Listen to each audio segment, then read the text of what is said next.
I would like to welcome everybody and thank you for joining us for our first of 3 informational sessions. We are thrilled that over 65 people are set to be joining us tonight. I would like to introduce the District 41 team members who are here with us tonight. We have Assistant Superintendent for Finance, Facilities, and Operations, Eric DePorter. Our Chief Information Officer, Erica Krabiel. Director of Buildings and Grounds, Dave Scarmato. And running the technology behind the scenes is Director of Technology and Innovation, Andrew Peterman, and me, Dr. Melissa Kieskowski, Superintendent.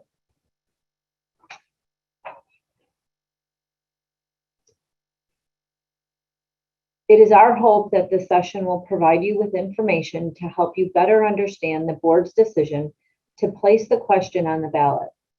Space, or lack thereof, is not a new issue for District 41, nor is the issue and conversation around full-day kindergarten. Placing the question on the ballot is the only mechanism that a board has to put the decision in the hands of the community and in the hands of the voters. So on November 8th, 2022, Glen Ellen School District 41 residents will vote on a $49 million bond referendum to build a new elementary school and an early learning center on the Churchill campus. This will solve the district's significant space issues. If successful, the referendum will allow the district to keep our class sizes small in our neighborhood schools, offer a full-day kindergarten for all families in their home school, continue building innovative opportunities for students. These priorities emerge through the community engagement process. Erica is going to speak a bit about this process in the next few slides. Hi, everyone. Well, before we get into the specifics about the projects and the proposals, I wanted to provide a little bit of information about how we got to this chosen solution. Back in the spring, the board engaged with E.O. Sullivan, a partner of ours, to help us go through a community-driven process. We went through some in-person engagement sessions, a virtual engagement sessions, community committee, online surveys, in-person surveys, and we also, for the first time since I've been in the district for 8 years, we conducted some phone polling as well with E.O. Sullivan. You can find all of this online at d41.org, community engagement. We left everything up so that you could see the research that they did, the surveying that they did, and all of the presentations that they gave to the community. So I just wanted to share that with you. It's all still there and there for your reading and background information. And working together with E.O. Sullivan, that's how they came up with this community-driven plan. If you can go to the next slide, there were 4 solutions that they explored with the community, and these all came out of the community feedback. And some of it was a surprise to our district. We may have gone in a different direction if we didn't go through the engagement process, but they explored option 1, the new full-day kindergarten center at Churchill is one option. Churchill School, for those of you who don't know, is an existing school of ours, and it would have been an addition. The option 2 would be new 5th grade center at Hadley and new early learning center at a location not known at that time. Option 3 would be the new elementary school at Spalding property. And that Spalding property is property that we already own. And it's also property that had in the past had a school on it already. And option 4 is the new elementary at Spalding and the new early learning center at Churchill. And that is the option that the board did approve eventually to move forward after a lot of discussion.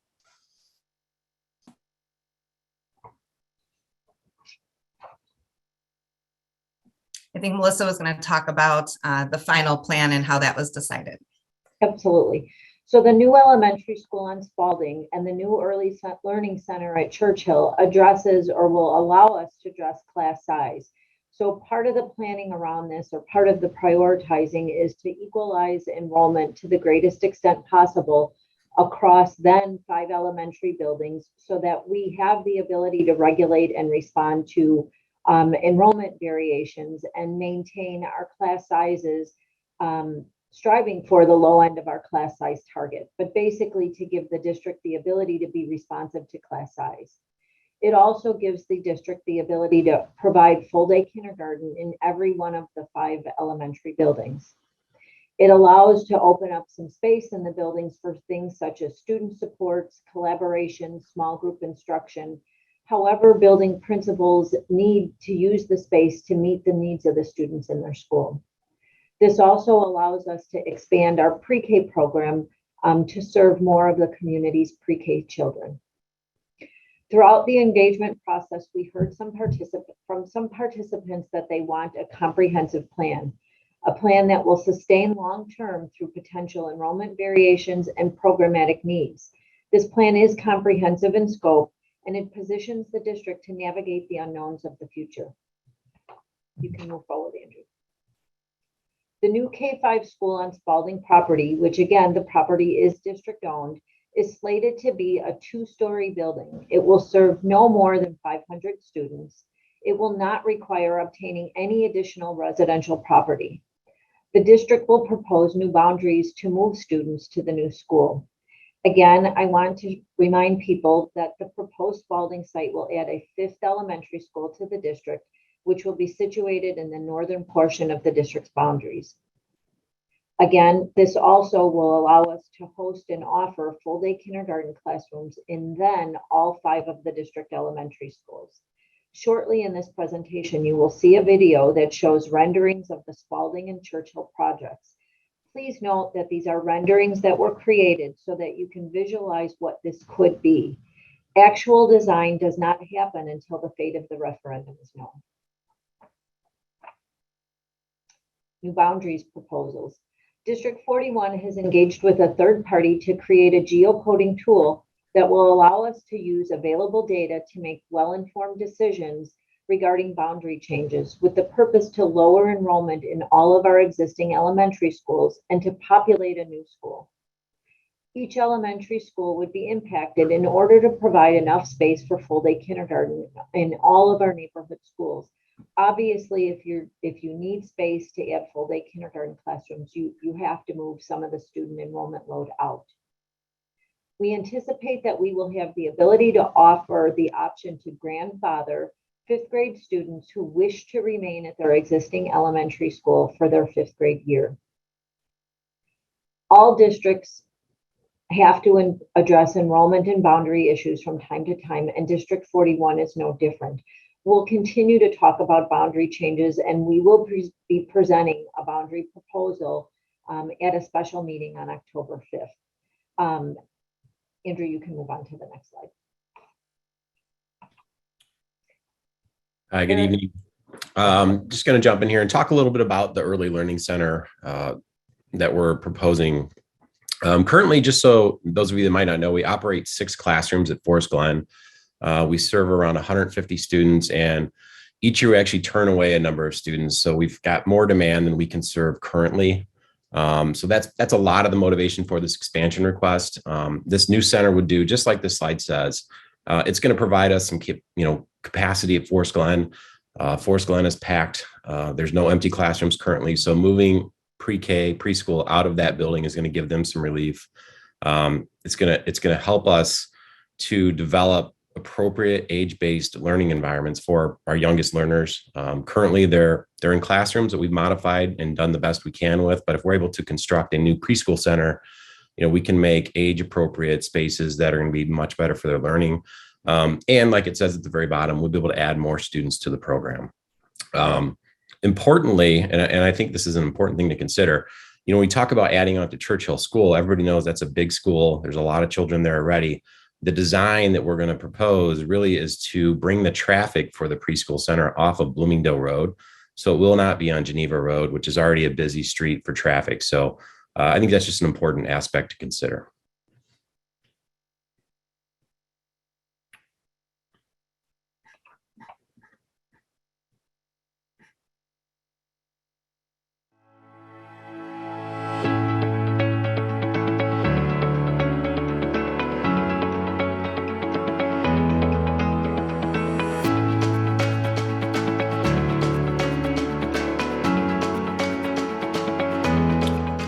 So while we watch this video, I hope you can hear me now. I just wanted to add a few comments. What we've had our architect work on here is really just a visualization of what a building might look like. These are just possible solutions, and in no way is it a final solution, but it's intended to serve the purpose to illustrate that, we did have a school on this property.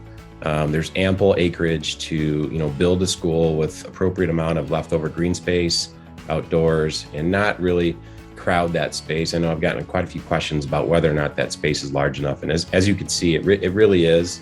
As this video progresses, you're going to see, I believe, 2 or 3 different iterations of what a solution might look like. So it might seem confusing. It's like, oh, now this building looks different. Well, these are just different examples of what that final design might ultimately look like. That design process will happen later on, obviously.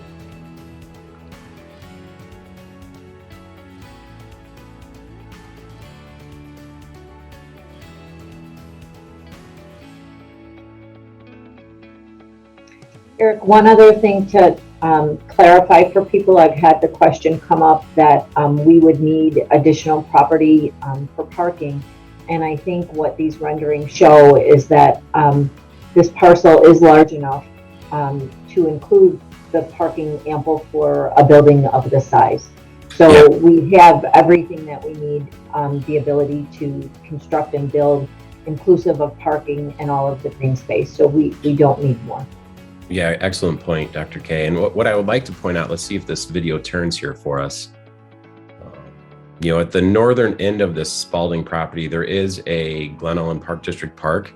All of these renderings here do not infringe or encroach on that property. And in this picture right here, if you look at that white line, I wish I could point at it like 3/4 of the way up the screen. That's where the park is, right there. Yeah, everything south of that is district owned. So just another clarifying statement there.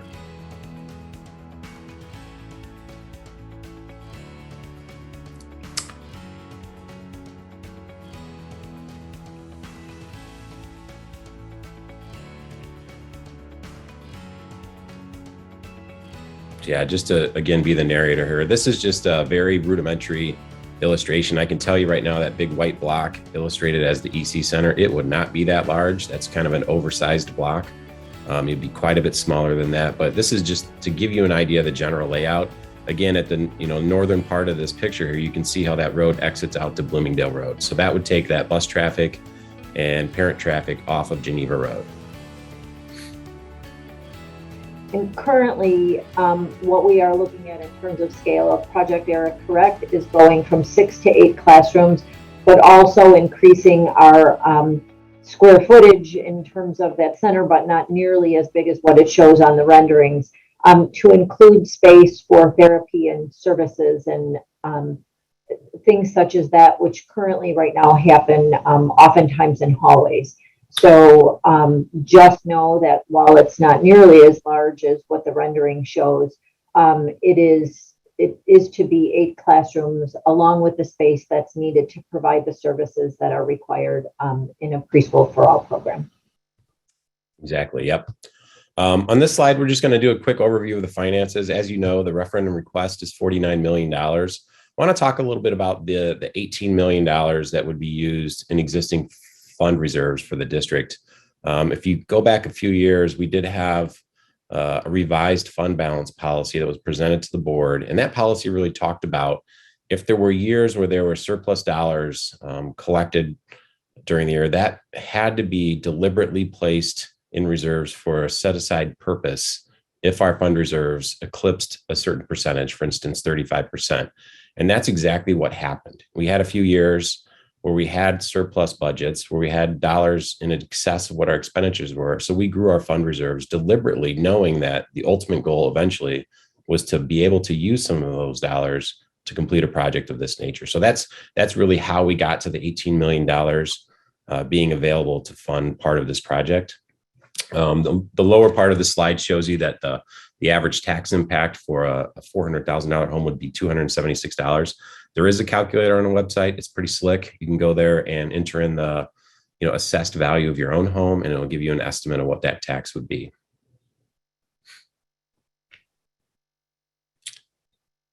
So again, here we're just going to talk about some of our reserves. Currently, our most recent completed annual financial report from our outside auditors shows a fund reserve of $32.3 million. I can tell you that the year we just finished, June 30th, 2022, we did end in a surplus, so we will grow that number a little bit. So what that means is, if we're able to pull $18 million out of our reserves, put us down to a level that's near the lower side of our fund balance policy, but yet sufficient to continue to operate the schools moving forward, leaves us a lot of room to operate this new school and have the capacity to do so without ever needing to go increase an operating rate or anything of that nature in the community. So that's a question we received a few times, that, if you construct this new school, how are you going to pay to operate it? The district has the reserves in place to construct the school, and we have the space in our budget to operate these schools moving forward without asking for additional funding. And Eric, you are going to present more information at the meeting on October 5th, the special board meeting, when we talk about boundaries, to talk a bit deeper about those projections, correct? Yeah, absolutely. When we meet, and I believe that meeting is the 5th. Yeah, October 5th. During that evening, we should have projections that we can show how that, spells out for district finances, but it's something that, we'll be ready to give everybody a very clear analytical view of.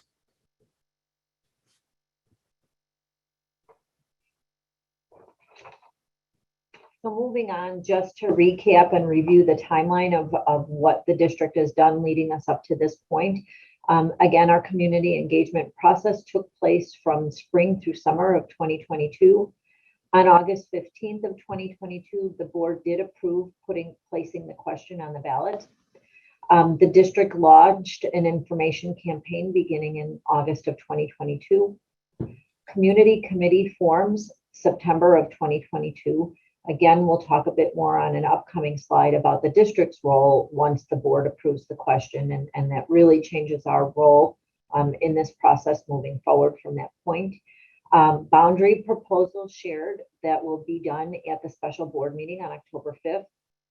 Rendering of buildings presented. This was a very basic renderings of some options. We'll continue to work with our architect to bring information back to the community, but understand that there is cost involved in developing and doing the design work. And so that does not happen until, again, we know the fate of the referendum. We would not move forward with that level of detailed work, but we can give people very much an idea of what these projects look like on the campuses and spaces that they're intended for. Again, the community vote is on November 8th of 2022. Real quick, before we go to the next slide, I would just add to what Dr. K said there. The renderings that you saw in that video tonight are actually exact replicas of K-5 buildings that are being built in the Collier County right now. So they really took those schools that are designed to fit the number of students we're planning on housing and plop them into the Spalding property. So those are actual designs that are, complete in the sense that they are large enough to house the number of students we're planning to house there. And obviously, the block that was added just to show where on the Churchill property a pre-K addition would go. That's all it is to show where on the property would go. It is not at all intended to say that we're going to build this square rectangle and that's what it will look like. It is not that at all. We just wanted to show where on the property this would be situated. Yeah, and I would add that one is not to scale. that is a very large, ugly rectangular building, and that's larger than we would need. Absolutely. All righty. So just a review of the question, I do want to point out that the questions for that are placed on the ballot are done through counsel, through legal counsel. There's a rhyme and a reason and requirements for the legal wording of a referendum ballot question. So we're including the question just so people can get familiar with it and what to expect it on the ballot. I'm not going to read that. That question is there. It's on our website, but we just want people to become aware of what to expect to see on the ballot.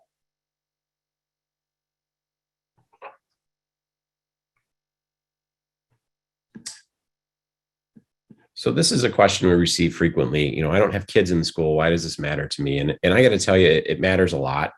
When you consider that the values connected to homes really do fluctuate based on the schools that operate in that community.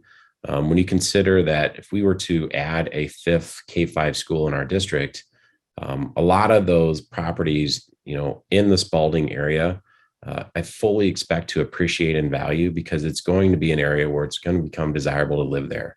A lot of market data suggests that having a neighborhood school that's walkable to homes almost 100% of the time increases the value of those homes because it is a desirable place to go. When you think about empty nesters moving and new families moving in, those families with young children or plans to have children in the future really put a high value on being close to a neighborhood school. So I do expect that even those families that, maybe are already empty nesters, have older children that have been through school or don't have children, this would be a benefit for them as well. It may be a little bit different of a viewpoint, but it is, statistically supported that, adding those additional neighborhood schools to communities almost 100% of the time increases the value of that community's educational product and attracts new younger families.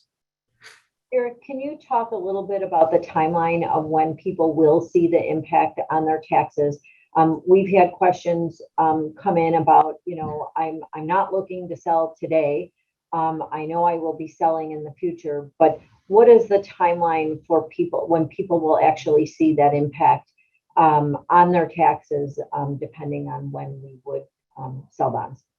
Oh, that's a great question. I like that one, Melissa, because that really talks a lot about, the timing on when we would issue bonds. So let's just, for example, let's assume we pass this referendum vote November 8th, and then we're moving forward to the design and the speccing out of this building. And we come to a decision then about when should we use the district's fund reserves to pay for some of those early expenses in this project. And the question becomes, should we use fund reserves now or should we issue bonds now? And that really is dependent on the interest market. As you might all know, today the Fed's raised the prime rate by 75 basis points. That's going to have an impact on the bond market. So as we traverse through this project, we do have a financial advisor that's going to work with the school district to help us to kind of determine when is it best to sell bonds, when is it best to use district reserves to fund portions of this project. So for instance, let's say the interest market is very favorable in 2023 and early 2024. I would suspect that then we would issue bonds early so that we could use that favorable interest market to get the best rate for the school district. Conversely, if the interest market goes in the other direction and interest rates are very high next year, we might elect to use our fund reserves first and hold off issuing bonds until a little later when the interest market hopefully would improve. So the impact to a homeowner is this. So let's say, for instance, in that first example, the interest rate market is very favorable in 2023. We decide to issue bonds in 2023. We would first capture those bonds in the 2023 levy, which would then be payable in 2024. So the way the levy works is it's really a trailing factor. So in this example, we would issue bonds some point in 2023. When we did the 2023 levy in December of 2023, that's when we would ask the DuPage County Clerk to extend taxes to recover the cost to pay for that, the bond issue. And then that would show up on homeowner taxes in 2024. So going to the other end of that, let's say, for instance, the interest rate market is really bad in 2023. We decide to first, deploy fund reserves that the district is committed to put in first, and we don't do a bond issue in 2024. Well, in that example, the first levy that would capture any dollars related to that bond issue would be the December 2024 levy. Therefore, taxes to homeowners would not be due until 2025. So I hope that made sense. The levy is always kind of a confusing multi-year puzzle, but hopefully that kind of spells it out. So the earliest that people would see an impact on their taxes for this would be 2024. Correct. Absolutely.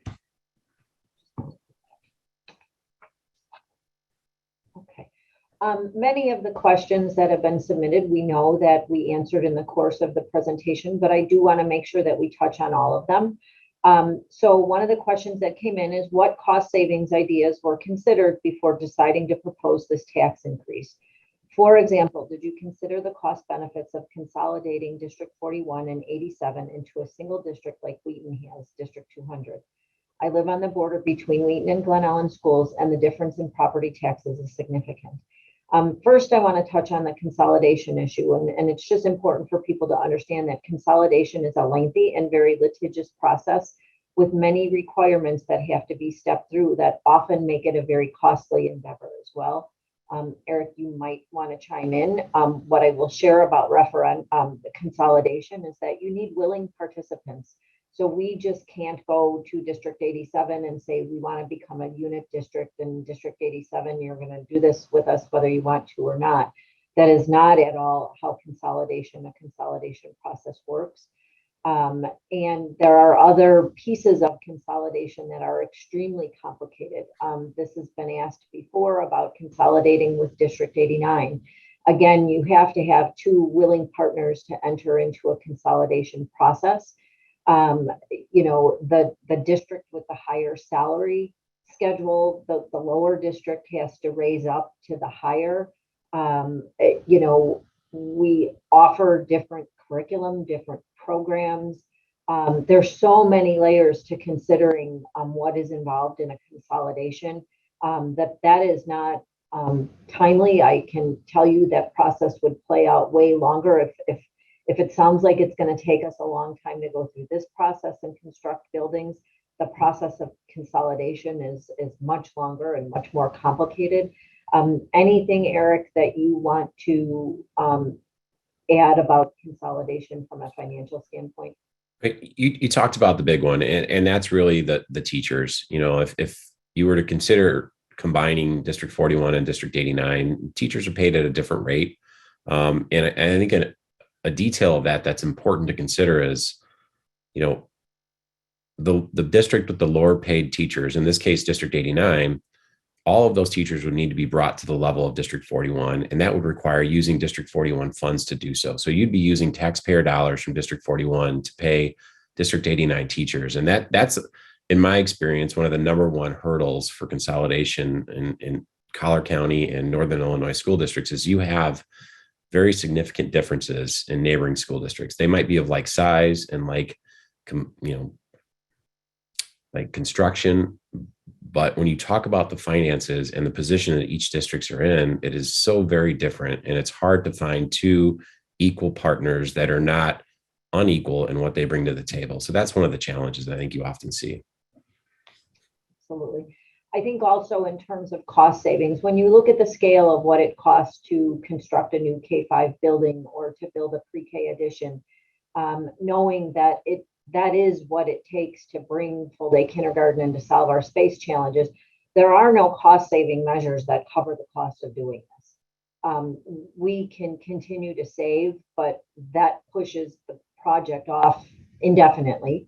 But there are no cost saving measures that cover what it takes to construct and make this happen. So this is not a matter of cost savings. It certainly is not a matter of consolidation to solve this issue in a relatively timely manner.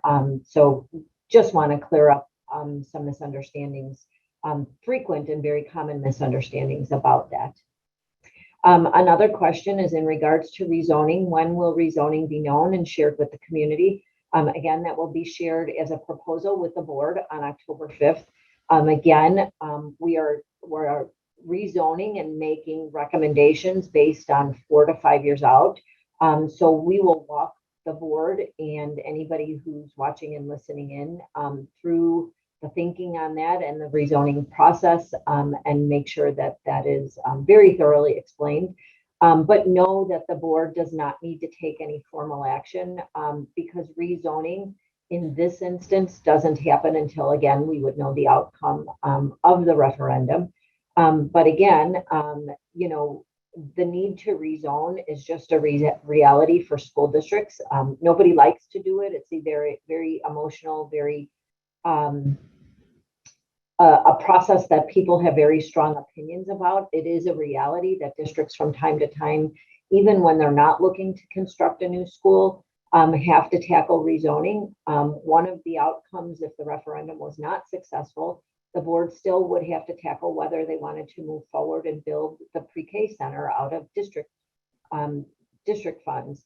Again, moving 6 classrooms out of Forest Glen would cause a need to look at rezoning, even in the event of an unsuccessful referendum. So I just want people to know that rezoning is a reality for districts that need to solve space challenges, equalize enrollment, prevent severe overcrowding of one building versus another, or if space opens up. So please stay tuned and listen in on October 5th, because we will be talking in much greater detail about rezoning. What is the grandfather approach to siblings? I'm going to be honest, the deeper we go, we believe that we can extend a grandfathering option to 5th grade. But as we start to get into grandfathering and maintaining siblings at their initial original district, what happens is we don't open up enough space to offer full day kindergarten. So the children who are with us today will be moving on to Hadley at that point. But as of now, we could not commit to grandfathering in siblings, but we could commit to grandfathering in 5th graders so that they don't have to leave their original school for their 5th grade year. But again, enrollment is something that would be tracked and targeted and monitored, not only now, but obviously as we would get close to breaking ground and opening doors on new facilities. But again, please bear with us and stick through us and listen in on October 5th, because we will definitely be sharing more information.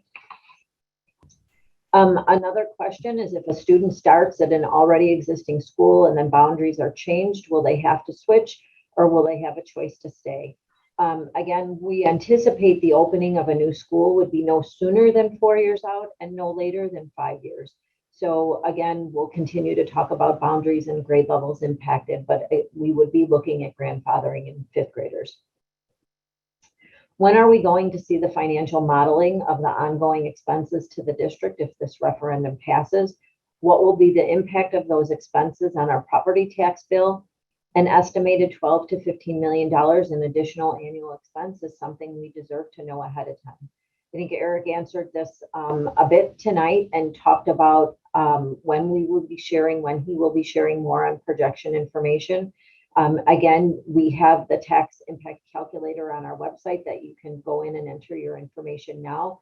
But again, as we get closer and closer, more information about projections, we will definitely share and make available on October 5th. Dr. K, real quick, let me jump in. I do want to clarify one thing, that the statement here indicates a $12 to $15 million lift in operational expenses. That's far greater than it will be. It'll be more in the $2 to $3 million range. Keep in mind that, there would be some transfer of staff. So it's not like we're just starting from scratch on a new K-5. We'd be moving some sections and some staff into the existing building. So it's not the same as opening an entirely new building with all new staff. And then I think an important thing to consider, just for perspective, we have 4 elementaries. The average operating cost of each one of those elementaries right now is only about $6 to $6.5 million, maybe $7 million. So, it would be less than that for sure. Thank you, Eric.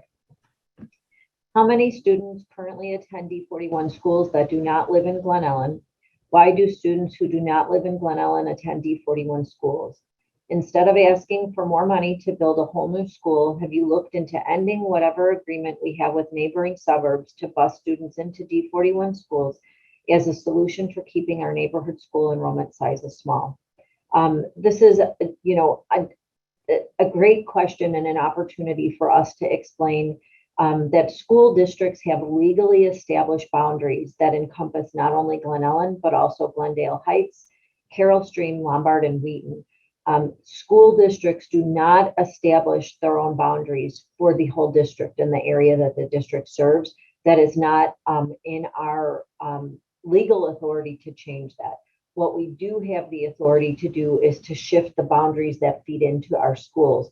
But that is not up to District 41. Those are legally established boundaries for school districts that we don't have the ability to change. Again, but what we can impact is the boundaries that feed into each of our schools. So good question. That was it from the questions that were submitted. And as I said, we covered many during the presentation. Please keep in mind that we are also building an FAQ and adding to that document on our website as questions come in and get submitted or are phoned in. I just really, on behalf of District 41, I want to thank you for joining us tonight. Regardless of where you stand on this issue, I want to thank you for your willingness to learn more so that you can cast a well-informed vote. Please know that our upcoming information sessions, as we move further in this, we'll have more information to talk about boundaries and things like that. So they will not be exact replicas and repetition of information. There will be some repetition, but we hope that you tune in and please continue to submit your questions and know that you can access this, whether you want to listen to it because you missed part of it or just want to revisit it. We will make all of this available on our website. And last but not least, we just want to remind people that Election Day is Tuesday, November 18th and November 8th. Polls are open from 6 a.m. to 7 p.m. You can also vote early before November 8th, and you can vote by mail. What I want to end on is just really clarifying that the district, from the point that the board takes action and does the resolution to place the question on the ballot, our role as a district shifts from really that of information sharing. So we cannot engage in activities that support nor oppose the referendum. We are an information sharing resource to the community. And so we take that role very seriously, and that is the lane that we will stay in as information sharing.